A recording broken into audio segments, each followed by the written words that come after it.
So hi everyone, today I am going to cover the topic bank reconciliation statement, the numerical example of balance as per passbook. Now before starting this video, I would request you all to please go through the previous video as well, जिसमें मैंने discuss किया हुआ है the meaning of bank reconciliation statement as well as the format of bank reconciliation statement in detail and with logic, so that it becomes easy for you to go through this video and understand how we are going to solve the problem. Most importantly, please hit the like button and please subscribe my channel so that you don't miss out on any important videos because exams are coming nearby. Thank you. Okay, so hi everyone. तो पिछले video में ना हमने bank reconciliation statement किया था, उसका meaning किया था एज वेल एज हमने फॉर्मेट किए थे दोनों के केस में, दैट इज कैश बुक के केस में balance as per cash book के केस में as well as balance as per passbook के केस में. मोर ओवर हमने चारों केसेस डिस्कस करे थे, favourable unfavourable balance of cash book and favourable unfavourable balance of passbook. और हमने ये देखा था कि कैश बुक के केस में ओवरऑल फॉर्मेट सेम होता है, सिर्फ फेवरेबल और अनफेवरेबल केसेस में प्लस और माइनस का डिफरेंस आ जाता है. सिमिलरली पासबुक के केस में जो फॉर्मेट कैश बुक का था उससे बिल्कुल उल्टा हो जाता है. और दूसरी बात, फेवरेबल और अनफेवरेबल केस में अगेन प्लस माइनस का डिफरेंस आ जाता है. तो like before watching this video I would still suggest कि आप एक बारी पिछली वीडियो देख लें ताकि आपको ये वाली वीडियो और भी क्लैरिटी से समझ में आ जाए. तो पिछले में तो मैंने फिर भी कोई प्रैक्टिकल एग्जाम्पल नहीं लिया था, एक लॉजिकल एक्सप्लेनेशन प्रोवाइड की थी फॉर्मेट के regarding. But in this video I am going to discuss the case of balance as per passbook. Normally मैंने देखा है कि बच्चों को कैश बुक का तो फिर भी आ जाता है समझ कि, बट पासबुक के केस में ना वो बहुत कंफ्यूज हो जाते हैं. तो that is the reason why I have taken this case today. और ये है फेवरेबल वाला केस, दैट मीन्स जब क्रेडिट बैलेंस हो, बिकॉज बैलेंस पासबुक के केस में credit balance is the favourable case. अभी ना जो मैंने फॉर्मेट करवाया था उसमें काफ़ी चीज़ें थी और मैंने आपको लॉजिक्स प्रोवाइड कर दिए थे हर ट्रांजैक्शन के. बट कई बार क्या होता है कि क्वेश्चंस में ना डिफरेंट टाइप्स के ट्रांजैक्शंस आ जाती हैं और इतना बड़ा फॉर्मेट याद करना ना बड़ा मुश्किल है. ऐसे क्रैम करना या फिर रट्टाफिकेशन करना कि भाई ये प्लस होगा ये माइनस होगा, वो डिफिकल्ट हो जाता है. तो आज मैं एक ऐसा क्वेश्चन लेके आई हूँ, it is from one of your text books, जिसमें डिफरेंट टाइप्स की एंट्रीज हैं और मैं हर एंट्री का आपको अगेन पिछली वीडियो की ही तरह एक लॉजिक प्रोवाइड करूंगी ताकि आपको एक आइडिया मिल सके कि कल को कोई भी ट्रांजैक्शन आपके सामने आए ना तो आप यही सेम लॉजिक लगा के अपना बैंक रिकन्सिलेशन स्टेटमेंट जो है वो बना सकते हैं. तो starting from the question let's see कि इन्होंने क्या बोला है. तो नॉर्मली ये इन्होंने ट्रांजैक्शंस दी हैं और उन्होंने बोला है कि BRS प्रिपेयर करो एज ऑन 30 सितंबर 2010. उसके बाद इन्होंने ट्रांजैक्शंस क्या क्या दी हुई हैं, ये है balance as per passbook ₹10,000, cheques deposited into the bank but no entry passed in the cash book ₹500, cheques received and entered into cash book but not sent into bank 1200, credit side of the cash book bank column cast short ₹200, insurance premium paid directly by the bank 600, bank charges entered twice in the cash book ₹20, checks issued but not presented to bank for payment ₹500, checks received but entered twice in the cash book ₹1000, bills discounted dishonored not recorded in the cash book 5000. अभी आपने देख लिया होगा कि ये सारी entries जो है या ये सारी ट्रांजैक्शंस है ना बड़ी अजीब सी हैं, बड़ी देखने में ऐसा लगता है कि यार ये तो बड़ा मुश्किल सा है, that how we will be able to pull this off. But अगर आप लॉजिक के साथ करोगे ना तो आपको बहुत इजीली समझ में आ जाएगा. तो लेट्स बिगिन. तो सबसे पहले तो मैं आपको फॉर्मेट दिखा देती हूँ कि बैंक रिकन्सिलेशन स्टेटमेंट का क्या होता है. ये है फॉर्मेट बैंक रिकन्सिलेशन स्टेटमेंट का. हम हेडिंग डालेंगे बैंक रिकन्सिलेशन स्टेटमेंट, उसकी नेक्स्ट लाइन में लिखेंगे हम एज ऑन, फिर जो भी डेट प्रोवाइड करी होगी. फिर नॉर्मली 3 कॉलम्स बनेंगे, पर्टिकुलर्स, एक प्लस का कॉलम दैट मीन्स जो चीज़ें ऐड होंगी और एक माइनस का कॉलम. और ब्रैकेट में मैंने रुपीज़ डाले हुए हैं बिकॉज ये सारी वैल्यूज़ रुपीज़ में होंगी.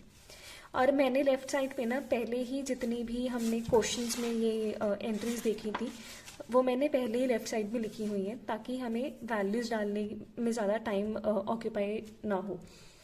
Now coming to the entries कि हमने सबसे पहले क्या करना है। तो देखो, हमारी सबसे पहली एंट्री है बैलेंस एज पर पासबुक। तो इन्होंने कुछ प्रोवाइड नहीं की हुई इन्फॉर्मेशन कौन सा बैलेंस है, तो नॉर्मली हम फिर इसको मान के चलेंगे कि ये फेवरेबल बैलेंस है। और favourable balance as per passbook हमेशा पॉजिटिव होता है, ठीक है। दैट मीन्स हम अपने अपना जो आंसर है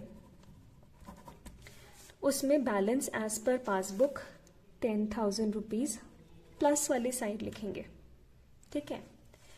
दूसरी एंट्री इन्होंने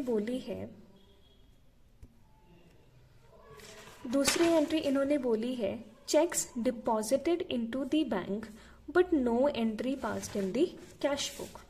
अभी देखो इसका लॉजिक क्या है।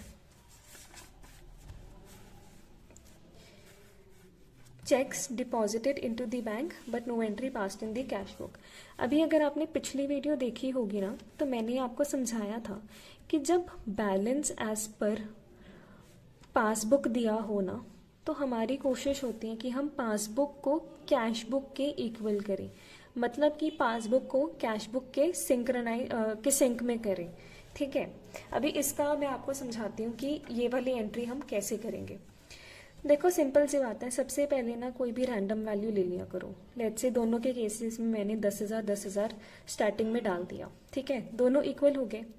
अब क्वेश्चन में पूछा है कि cheques deposited into the bank but no entry passed in the cash book, मतलब कि मैंने चेक डिपॉजिट कर दिया बैंक में। अब मैंने चेक डिपॉजिट बैंक में करा है, मतलब कि मेरे पैसे बढ़ गए। लेट्स से इन्होंने बोला 500 रुपीज का चेक है, तो 500 रुपीज मेरे बैंक अकाउंट में बढ़ गए, क्योंकि इन्होंने लिखा है कि cheques deposited into the bank but no entry passed in the cash book. मतलब कि हमने पासबुक में तो बैंक वालों ने ऐड कर दिया कि भाई इसके अकाउंट में 500 आया है थ्रू चेक, बट हमने कैश बुक में तो रिकॉर्ड करा ही नहीं। अभी कैश बुक में 10,000 ही है और पासबुक में 10,500 है। अब हमारी कोशिश क्या होती है कि हम पासबुक को कैश बुक के इक्वल करें। तो अगर हमने पासबुक को कैश बुक के इक्वल करना है, दैट मीन्स हमने 10,500 को 10,000 बनाना है, तो हमें यहाँ पे जो 500 हमने पहले ऐड किए थे वो माइनस भी तो करने पड़ेंगे ना। तो हम यहाँ पे 500 माइनस करेंगे, बिकॉज हमने पासबुक को सिंक्रोनाइज करना है कैश बुक के बैलेंस के साथ। और यहाँ पे है 10,000, यहाँ पे 10,500, तो जो पैसे हमने पहले ऐड किए थे हमारी चेक्स डिपॉजिट होने के, वो हम यहाँ पे माइनस कर देंगे, ताकि एंड में बैलेंस हमारा 10,000 आ सके। अभी ये -500 हमने यहाँ पे किया है, तो हम अपने आंसर में भी क्या करेंगे, इसको माइनस वाली साइड लिख देंगे।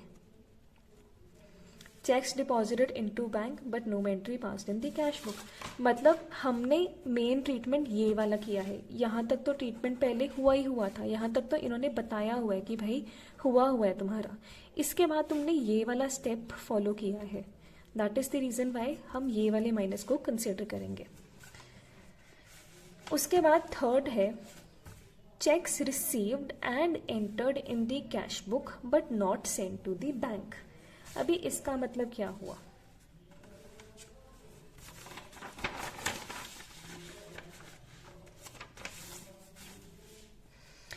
अगेन वही कैश बुक पासबुक। अभी कैश बुक में भी बैलेंस ले लो 10,000। अभी चेक्स रिसीव्ड एंड एंटर्ड, मेरे पास चेक आया, ठीक है, चेक के थ्रू मतलब कि entered in the cash book but not send to bank. मुझे किसी ने चेक दे दिया, ठीक है, 1,200 रुपये का। मुझे इतना पता कि भाई मेरे पास चेक आ गया, मतलब कि मेरे बैंक में पैसे बढ़ गए, तो मैंने अपनी कैश बुक में रिकॉर्ड कर लिया जैसे इन्होंने बोला है, entered in the cash book but not send to bank. But अब चेक तो पैसा नहीं है ना, हमें बैंक के पास तो जाना ही पड़ेगा अपने पैसे को, मतलब अपने अकाउंट में डिपॉजिट करने के लिए या कुछ भी है, बट हमने बैंक में तो अपना चेक सेंड किया ही नहीं। दैट मीन्स बैंक के पास कोई इन्फॉर्मेशन नहीं आई, तो ये कुछ भी नहीं करेंगे, कोई ट्रीटमेंट नहीं होगा पासबुक के केस में। अभी यहाँ पे टोटल बन गया 11,200 और यहाँ पे 10,000 ही रहा, ठीक है। अभी अगेन हमारी कोशिश क्या होती है कि हम पासबुक को कैश बुक बनाएं, क्योंकि बैलेंस एज पर पासबुक के केस में हम हमेशा पासबुक को कैश बुक के बैलेंस के साथ इक्वलाइज करेंगे। अब यहाँ पे अगर 10,000 है और यहाँ पे 11,200 है, दैट मीन्स मुझे अगर पासबुक को कैश बुक के इक्वल करना है तो यहाँ पे 1200 ऐड करने पड़ेंगे। अगर मैं ऐड करूँगी तो बैलेंस सेम हो जाएगा, दैट इज़ 11,200। अब हमने कौन सी ट्रीटमेंट करी यहाँ पे पासबुक के केस में, हमने 1200 रुपीज़ ऐड किए हैं, तो यही हमारी ट्रीटमेंट BRS में जाएगी, that is cheques received and entered in cash book but not sent into bank 1200 rupees. ठीक है, ये माइनस है बट स्टिल मैं यहाँ पे फिर भी ब्रैकेट लगा देती हूँ ताकि आपको कंफ्यूजन ना हो कि ये माइनस हो रहा है कि प्लस हो रहा है। वैसे तो माइनस वाली साइड में जितनी भी चीज़ें हैं वो माइनस ही होंगी। तो ये हमारी थी थर्ड एंट्री। तो अभी नेक्स्ट है हमारा credit side of the cash book bank column cast short. इसका मतलब क्या हुआ, मतलब पढ़ने में ऐसे लगता है कि पता नहीं ये क्या ही चीज़ है, but I will explain you the reason कि वो क्या बोल रहे हैं। बेसिकली वो कह रहे हैं कि देखो, इसके लिए सबसे पहले ना मैं कैश बुक का एक रैंडम वो बना लेती हूँ। तो ये कैश बुक है, ये तुम्हारी डेबिट, ये क्रेडिट, ये पर्टिकुलर्स और ये बैंक कॉलम बना रही हूँ मैं कैश बुक में जो होता है। तो नॉर्मली हम कैश बुक में क्या करते हैं, हम जो डेबिट साइड की चीज़ें हैं उनको टोटल करते हैं और उसमें से जो क्रेडिट साइड की चीज़ें हैं वो माइनस करते हैं। ठीक है, और एंड में जो रिजल्ट आता है वो क्या होता है, नॉर्मली डेबिट साइड बड़ी होती है क्रेडिट साइड से, तो यहाँ पे क्या आता है, बाय बैलेंस कैरिड डाउन। तो वो ये बोल रहे हैं कि सपोज करो कि डेबिट साइड का टोटल तुम्हारा बन रहा है 1400 और क्रेडिट साइड का टोटल बन रहा है तुम्हारा 1000। बट इन रियलिटी हुआ क्या कि 1400 और क्रेडिट साइड का 1000, तो नॉर्मली बैलेंस कैरिड ऑन यहाँ पे 400 शो हो रहा है। बट इन रियलिटी हुआ क्या था कि हम क्रेडिट साइड में एक चीज़ ऐड करनी, मतलब कि लिखनी भूल गए, जो कि थी 200 रुपीज़ की। अब हम वो लिखनी भूल गए, तो उस हिसाब से क्रेडिट साइड का टोटल बाय रूल 1200 बनना चाहिए, बट हमारा कितना बने 1000। अभी सपोज करो 1400, तो ये सही है, बट अगर हम सही वाली वैल्यू 1200 ले जो बननी चाहिए थी, बिकॉज हमने इसमें एक 200 रुपये की चीज़ ऐड ऑन नहीं करी, अगर हम वो भी ऐड ऑन करते तो ये 1200 बन जाता, और अगर हम वो माइनस करते तो 1400 माइनस 1200 बैलेंस कैरिड ऑन हमारा 400 ना आता, हमारा 200 रुपीज़ आता। बट अब हम ये 200 रुपये वाली जो चीज़ है वो ऐड करना या फिर शो करना यहाँ पे भूल चुके हैं, जिसके कारण हमारा जो बैलेंस कैरिड डाउन है उसमें हमारे 200 रुपीज़ एक्स्ट्रा शो हो रहे हैं यहाँ पे।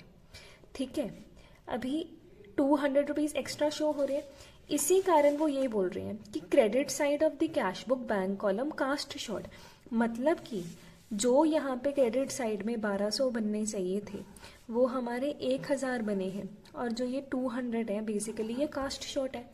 अब इस डिफरेंस के कारण जो हमारा कैश बुक का डेबिट बैलेंस है वो ऑब्वियसली 200 रुपये ज़्यादा बना हुआ है, बिकॉज बाय रूल 200 बनना चाहिए था, बना कितना 400 रुपये। अब इसकी ट्रीटमेंट हम बैंक रिकन्सिलेशन स्टेटमेंट में कैसे करेंगे, सिंपल सी बात है, कैश बुक पासबुक। अभी हमने 200 रुपये की चीज़ इसमें ऐड नहीं करी थी, लाइक इसमें थोड़ा सा मेस क्रिएट हो गया, यहाँ पे मैं कर देती हूँ, ये कैश बुक है, ये डेबिट साइड है, ये क्रेडिट साइड है। यहाँ पे 1400 रुपये का टोटल था डेबिट साइड का, क्रेडिट साइड का 1000 था, बट ओरिजिनली 1200 होना चाहिए था। बैलेंस कैरिड डाउन कितना बन गया 400 रुपीज़। अब कैश बुक में तो 400 रुपये है, ठीक है ना, but in reality credit side का टोटल 1200 बनना चाहिए था, जिस हिसाब से जो तुम्हारा बैलेंस कैरिड डाउन है वो 200 होना चाहिए था, जो कि नहीं हुआ। दैट मीन्स 200 रुपये इसमें एक्स्ट्रा है और रियल वैल्यू ये है। अभी बैंक ने तो कोई गलती नहीं करी, तो बैंक की बुक्स में तो 200 रुपये ही है बैलेंस कैरिड डाउन, बट हमारी बुक में 200 रुपये एक्स्ट्रा है। ठीक है, अभी हमारा मेन मोटिव क्या होता है कि हम पासबुक को कैश बुक में सिंक्रोनाइज करें। तो अगर कैश बुक में 400 है, पासबुक में 200 है, तो हम 200 रुपये ऐड करेंगे यहाँ पे, ताकि ये दोनों चीज़ें एक दूसरे से सिंक्रोनाइज हो पाए। That is the reason why जो ये +200 है और जो ये ट्रांजैक्शन है credit side of the cash book bank column cast short 200 rupees, ये हम अपने क्वेश्चन में ऐड करेंगे, जो कि मैंने यहाँ पे लिखी हुई है। Credit side of cash book bank column cast short 200, positive side. तो ये इसका रीज़न था। नेक्स्ट है insurance premium paid directly by the bank ₹600।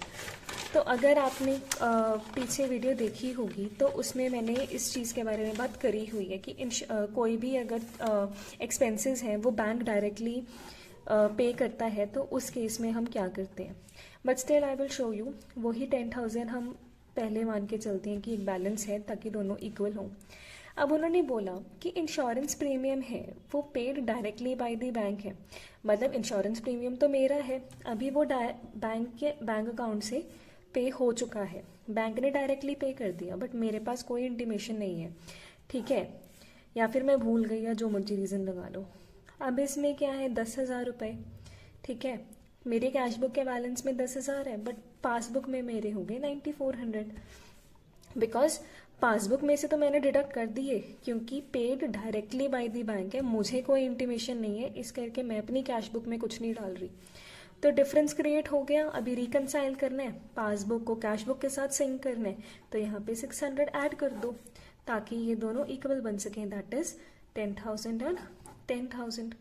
That is the reason by insurance premium paid directly by the bank वाला जो case है वो भी हम ऐड करेंगे, that is 600 rupees in the plus section, ठीक है। अभी नेक्स्ट है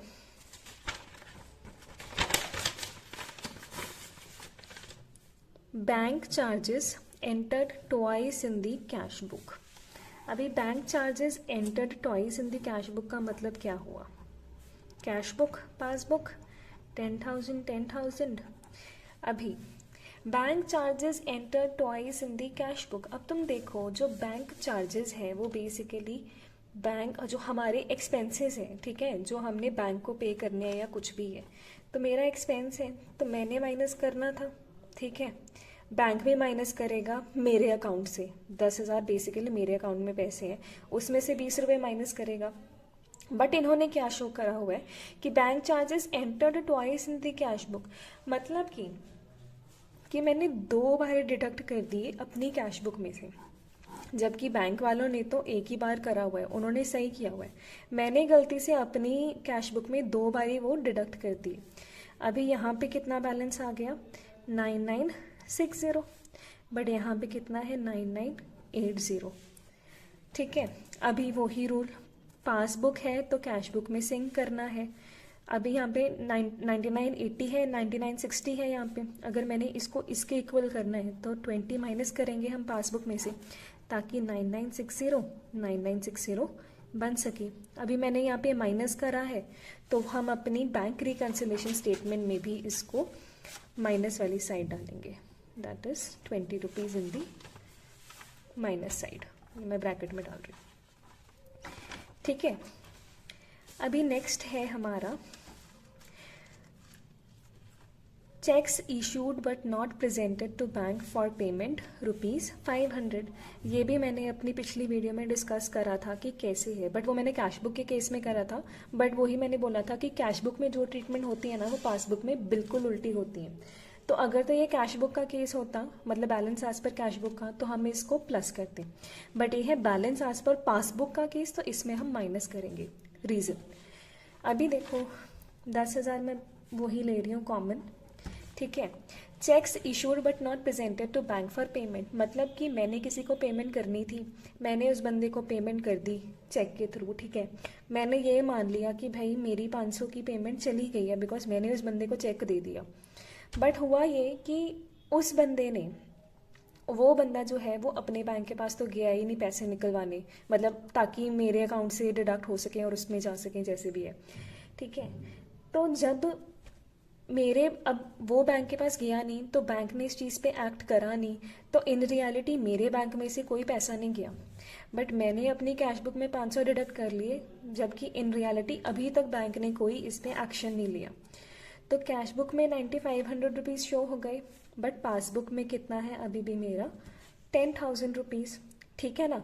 बिकॉज मुझे तो है कि मैंने तो चेक भाई उस बंदे को पेमेंट के लिए दे दिया कि भाई तेरी पेमेंट हो गई, बट बैंक ने तो इस चीज़ पे एक्ट नहीं किया, इस कारण डिफरेंस क्रिएट हो गया। अभी मैंने अगर इसको सिंक करना है तो मुझे पहले 500 माइनस करने पड़ेंगे ताकि 9500 ये दोनों सेम हो सके। अभी अगर मैंने तो I guess now you know कि मैंने यहाँ पे 500 इस केस में क्यों माइनस करा, और यही चीज़ हम अपने सोल्यूशन में शो करेंगे। That is we will deduct 500 rupees and show it in the minus section, ठीक है। तो bills discounted dishonoured not recorded in the cash book ₹5,000। अभी इसका मतलब क्या हुआ? इसका मतलब ये हुआ कि जब ड्रॉअर ने अपना बिल डिस्काउंट कर लिया, ड्रॉअर है उसने अपना जो बिल है, ठीक है ना, वो डिस्काउंट करवा लिया बैंक से, ठीक है, और पैसे ले लिए बैंक से, और बैंक को बोल दिया कि भाई जब मैच्योरिटी आएगी तुम ड्रॉई से वो पैसे ले लेना, बिकॉज इस टाइम पे मुझे पैसों की ज़रूरत है, इस करके मैं डिस्काउंट करवा रहा हूँ। बट हुआ ये कि ड्रॉअर ने तो पहले पैसे निकलवा लिए, एक बारी तो 5,000 उसके अकाउंट में आ गए, बट हुआ ये कि एंड में ना जब मैच्योरिटी आई उस टाइम पे जब बैंक ने ड्रॉई से पैसे मांगे तो ड्रॉई के पास पैसे नहीं थे, तो जो बिल डिस्काउंट हुआ था ना वो डिसऑनर हो गया इस रीज़न के कारण कि ड्रॉई ने मैच्योरिटी पे जो मनी है वो नहीं दी, ठीक है। अभी that is the reason Y अभी कैश बुक है, पासबुक है, 10K हमारा बैलेंस है, ठीक है। इसी रीज़न के कारण हम जो ये 5,000 है वो पासबुक में से माइनस करते हैं, बिकॉज पहले हमारे पास 5,000 रुपये क्यों आए थे, क्योंकि हमने निकलवा लिए थे, डिस्काउंट करवा लिया था। बट जब डिसऑनर ही हो गया, जब ड्रॉई के पास पैसे नहीं थे, तो बैंक बोलेगा कि ड्रॉई ने तो मुझे मेरे पैसे दिए नहीं, तो जो बैंक ने इसमें से जो 5,000 ऑलरेडी होंगे बिल के वो अपने डिडक्ट कर लिए। बट कैश बुक में मैंने ये चीज़ रिकॉर्ड नहीं करी, अपना डिसऑनर वाला केस, तो यहाँ पे 10K ही है, यहाँ पे 5K है। अभी इसको इसके साथ सिंक करना है तो मुझे यहाँ पे 5K ऐड करना पड़ेगा ताकि ये दोनों 10K और 10,000 बन जाएं। यहाँ पे ऐड किया है तो यहाँ पे भी ऐड होगा 5,000 रुपीज़। अभी if you look at this thing, तो ये सब हमारी ट्रांजेक्शन्स थी। 10,000 बिकॉज ये फेवरेबल बैलेंस था, इस करके हमने इसको पॉजिटिव साइड में डाला। उसके अलावा जितनी भी ट्रांजेक्शन्स हैं मैंने उसके मीनिंग्स आपको बता दिए। अब हम इन सब चीज़ों को 10,000 minus 500 plus 1,200 plus 200 plus 600 minus 20 minus 500 1,000 and 5,000, अगर हम इन सबको ऐड करेंगे, ऐड माइनस करेंगे, तो एंड में हमारा बैलेंस कितना बचता है? 16,980, ठीक है। तो 16,980 जो है वो हमारी एंड में अमाउंट रहेगी, that is balance as per cash book, और ये है हमारा डेबिट बैलेंस। अब ये मैंने नेगेटिव साइड पे क्यों लिखा है, इसका मतलब नेगेटिव वाली चीज़ नहीं है, ये बेसिकली इक्वलाइज करने के लिए कि जो चीज़ें मैंने प्लस वाली साइड में लिखी हैं और जो चीज़ें मैंने ये नेगेटिव साइड पे लिखी हैं, इन दोनों का टोटल बाद में मिला के कितना बन जाएगा? 18,000 आई गेस, 18। तो ये था हमारा बैलेंस एज पर पासबुक वाला केस, जब हमें फेवरेबल बैलेंस दिया हुआ हो। वो मैंने ये वाला क्वेश्चन डिफ़िकल्ट उठाया था मैंने थोड़ा सा, ताकि इसमें वैरायटी ऑफ ट्रांजैक्शंस आ जाएं और मैं आपको हर ट्रांजैक्शन का मीनिंग समझा पाऊँ कि किस लॉजिक से कौन सी चीज़ माइनस में जा रही है और कौन सी चीज़ प्लस में जा रही है। So this was all about this case. But normally if I have to add one more thing, तो नॉर्मली क्या होता है कि बच्चे क्या करते हैं कि फेवरेबल केस तो हो गया, ठीक है, बट जब यहाँ पे फेवरेबल की जगह पे ना अनफेवरेबल या फिर ओवरड्राफ्ट वाला केस आ जाता है ना, तो वहाँ पे बहुत कंफ्यूज हो जाते हैं, पैनिक कर जाते हैं दैट पता नहीं इसमें क्या ही गलत है या फिर क्या ही मुश्किल हो जाएगा। बट टू बी ऑनेस्ट कोई डिफरेंस नहीं है। सिंपल एक बात याद रखो कि जो फॉर्मेट अभी मैंने करवाया है तुम्हें, कैश बुक है एक, पासबुक है, बैलेंस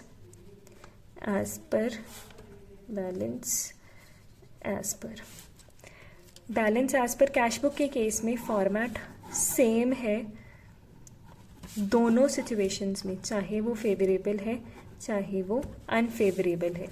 फ़र्क सिर्फ इतना, अगर फेवरेबल जहाँ पे फेवरेबल दिया हो या फिर डेबिट बैलेंस दिया हो कैश बुक के केस में, उस सिचुएशन में तुम balance as per cash book को प्लस में डाल दोगे। और अगर balance as per cash book के केस में अनफेवरेबल दिया हो या फिर ओवरड्राफ्ट दिया हो, ठीक है ना, उसको तुम balance as per cash book वाली अमाउंट को माइनस वाली साइड डाल दोगे। बस सिर्फ जो ये पहली लाइन होती है ना, बैलेंस एज पर पासबुक, सिर्फ उसका प्लस माइनस का फ़र्क पड़ेगा। उसके अलावा जो नीचे सारी ये चीज़ें हैं ना, वो जो मैंने तुम्हें फॉर्मेट पिछली वीडियो में करवाया है वो बिल्कुल सेम, वो चीज़ें सेम रहेंगी। दूसरी बात, अगर फॉर्मेट नहीं याद रहता मत याद रखो, लॉजिक समझ लो। लॉजिक के बाद अगर तुम्हें लॉजिक समझ आ गया ना, you will be able to do anything. Same चीज़ पासबुक में भी है, फॉर्मेट बिल्कुल सेम है। अगर फेवरेबल बैलेंस दिया हुआ है या फिर क्रेडिट बैलेंस, बिकॉज पासबुक के केस में credit balance is the favourable balance, तो वो अमाउंट प्लस जाएगी। जैसे इसमें है balance as per passbook 10,000 favourable. अगर यही चीज़ balance as per passbook unfavourable लिखा होता तो मैं ये 10,000 को प्लस की जगह पे माइनस वाली साइड पे डालती।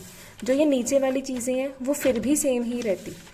तो long story short, cash book का फॉर्मेट कैश बुक वाले केस में सेम रहेगा irrespective of favourable unfavourable balance, and passbook वाले केस में पासबुक का फॉर्मेट सेम रहेगा in irrespective of favourable unfavourable balance. दूसरी बात ये याद रखने वाली है कि balance as per cash book जब दिया हुआ हो तो कोशिश होती है हमारी हमेशा कि हम कैश बुक के बैलेंस को पासबुक के साथ मैच करें। मतलब अगर पासबुक में 9,000 है, कैश बुक में 10,000 है, तो हम 10,000 को 9,000 बनाएंगे यहाँ पे -1 के करके, ठीक है। बट अगर बैलेंस एज पर पासबुक दिया हो, उस सिचुएशन में हम पासबुक को कैश बुक के साथ सिंक्रोनाइज करेंगे। सेम अगर यहाँ पे 10 के है, यहाँ पे 9 के, तो हम 9,000 को 10,000 बनाएंगे यहाँ पे +1 करके। अब तुमने देखा कि इधर मैंने -1 किया कैश बुक में और पासबुक के केस में इधर मैंने प्लस किया है। ऑटोमेटिक सी बात है, तभी तो कैश बुक के केस में फॉर्मेट और पासबुक के केस में फॉर्मेट बिल्कुल ऑपोजिट हो जाता है, बिल्कुल ट्रीटमेंट ऑपोजिट हो जाती है इन्हीं रीज़न के कारण। क्योंकि इधर हम कैश बुक को पासबुक के साथ मैच करने की कोशिश कर रहे हैं और इधर हम पासबुक को कैश बुक के साथ मैच करने की कोशिश कर रहे हैं। सो this was all about this video and I hope I was able to make you understand the intricacies of how bank reconciliation statement is prepared in respect to balance as per passbook. But still, if anybody of you want me to prepare a video on unfavorable balances या फिर overdraft वाला case या फिर cash book का case या फिर passbook का case और any particular thing, I would surely make that for you. Apart from this, if you want me to make a video on any topic from class 11th and 12th, accountancy, business studies or economics, I will be happy to make it up for you.